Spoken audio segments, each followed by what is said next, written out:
Meus queridos, estamos juntos novamente para respondermos nossas questõezinhas de direito tributário que já caíram no exame da OAB, primeira fase da era FGV. Chegamos então no exame 2011.3. Então vamos direto ao que determina lá a nossa tela. Então tá lá, ó. Exame 2011.3. Gente, a primeiríssima questão vai falar sobre o Instituto da Competência Tributária, prevista no texto constitucional e também com previsão no Código Tributário Nacional. Diz assim, ó, a competência tributária não se confunde com a capacidade tributária ativa. Aquela se traduz na aptidão para instituir tributos, enquanto esta é o exercício da competência, ou seja, a aptidão para cobrar tributos. Nesse sentido, é correto afirmar que, ora, o que quis o enunciado dessa questão determinar seria a diferença entre a chamada competência lato sensu, competência em sentido estrito e também a capacidade tributária ativa. Vê só, de maneira bem resumida, eu diria a vocês que a competência lato sensu em direito tributário compreenderia as funções de criar um tributo, criar uma ejeção tributária. Competeria também fazer o quê? Uma fiscalização, fiscalizar as ejeções tributárias, arrecadar tributos e, por fim, executar as leis tributárias. Executar as leis tributárias. Por outro lado, o entendimento é de que essa competência para criar seria a única, a de criar, seria chamada competência em sentido estrito, ou estrito sensu. Enquanto que a fiscalização, a arrecadação e a execução seria a chamada capacidade tributária ativa. Em outras palavras, para criar o tributo, competência em sentido estrito, estrito sensu, é dada essa competência como indelegável. Indelegável. Já a capacidade tributária passiva poderia sim ser delegável. Delegável. Veja que essa competência para criar tributos vem estabelecida no texto constitucional, apenas a Constituição ali, junto com alguns dispositivos do Código Tributário Nacional, é que poderiam estabelecer essa competência. Já a capacidade tributária ativa seria a possibilidade de entregar a outro ente político as atribuições de fiscalizar, arrecadar e executar as leis tributárias. Essa determinação, gente, esse quadrinho aqui, determinando como indelegável a competência para criar, mas delegável a competência de fiscalizar, arrecadar e executar, ou seja, a capacidade tributária ativa, essa determinação se encontra no artigo 7º do CTN. Por outro lado, o entendimento que essa questão exige do aluno seria relacionado a não o entendimento da capacidade tributária ativa, não. O que ela quer saber simplesmente é sobre a competência tributária. Só que, para que nós possamos entender a competência tributária, eu preciso novamente repetir com vocês as espécies tributárias. Ora, disse a vocês que temos os tributos como gênero, do qual compõe-se a pentapartição tributária em impostos, em taxas, contribuições de melhoria, empréstimos compulsórios e as contribuições especiais. Os impostos têm como sua competência comum, mas também o quê? E privativa. Competência comum e privativa. Por quê? Todos podem estabelecer impostos, mas as riquezas com as quais incidiriam aqueles impostos são determinadas de forma privativa pela Constituição Federal, que vai falar assim, ó, União vai ter a competência no 153 e no 154 para impostos, tá? Estados no 155, municípios no 156.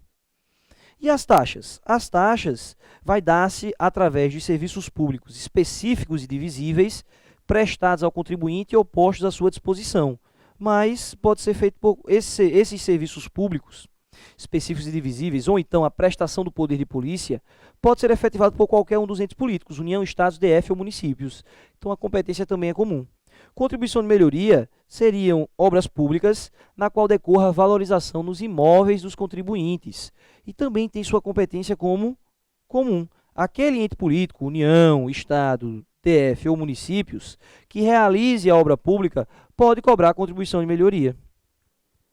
Já o empréstimo compulsório, a sua competência é dada como exclusiva. Exclusiva de quem? Da União. Exclusiva da União. Gente, taxas, que eu acabei não escrevendo aqui, o artigo é o 145, inciso 2, tá? Contribuição de melhoria, tudo da Constituição, tá? Seria o 145, inciso 3. Empréstimo compulsório, artigo 148, também da Constituição. E as contribuições especiais? Ora, temos como regra de competência a União, mas há exceção. Quais seriam as exceções? As contribuições dos servidores previdenciários, dos servidores públicos, que são pagas aos respectivos poderes que estejam vinculados, né? E também nós temos a chamada COSIP, Contribuição para o Serviço de Iluminação Pública, tá bom? Isso aqui é o quadro geral de competências aí para as espécies tributárias para a pentapartição. Então vamos para as alternativas. Diz assim, ó, letra A. Compete à União, aos Estados, ao Distrito Federal e aos municípios instituir impostos, taxas, contribuições de melhoria. Ora, até aí tudo bem, porque eu já disse a vocês que impostos, a competência é comum e privativa, mas é comum. Taxas é comum, contribuição de melhoria é comum, então estaria certo. Mas ele diz assim, ó, assim como a contribuições para o custeio do serviço de iluminação pública. Essa contribuição para o custeio do serviço de iluminação pública seria a COSIP, Contribuição para o Serviço de Iluminação Pública, que tem a sua previsão, olha, no artigo 149-A da Constituição Federal, que vai dizer expressamente que só compete estabelecer essa COSIP o Distrito Federal e os municípios. Por isso, a competência não é comum, e sim privativa deles. Então, estaria errada a questão. Letra B. Em virtude do princípio federativo, que, entre outras consequências, delimita entre os entes políticos o poder de tributar, ao Distrito Federal compete apenas instituir espécies tributárias próprias dos Estados membros da Federação. Em outras palavras, ele está querendo dizer que Estado só cobra imposto estadual. O Distrito Federal só cobrava imposto estadual. Aí era muito bom, né? Quem morasse lá não precisava pagar os impostos municipais. Ora, gente, já falei para vocês também, em questões passadas, que a Constituição Federal, no seu artigo 32, expressamente determina que o Distrito Federal não pode ser dividido em municípios. Seria lá o artigo 32 da Constituição Federal, que vai dizer que seria vedada a sua divisão em municípios. Ora, se ele não pode, segundo determina esse artigo 32 da CF, se ele não pode ser dividido em municípios, ele então ficaria com a competência legislativa, segundo o parágrafo 1º, tanto dos estados como também dos municípios. E a cobrança de tributos também. Por quê? Porque o artigo 147 da Constituição vai dizer que o Distrito Federal pode cobrar os impostos estaduais, mas também pode cobrar os impostos municipais. Poderia cobrar ambos os impostos.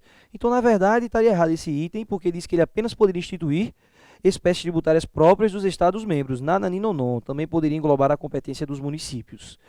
O que eu quero também que vocês entendam aqui é o seguinte, que esse artigo 147 que eu citei, que fala do Distrito Federal, também vai falar dos territórios federais.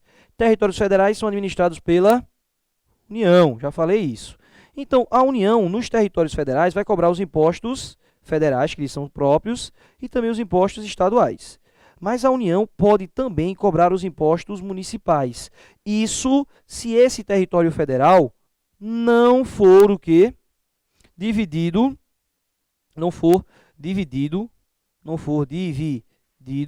em municípios.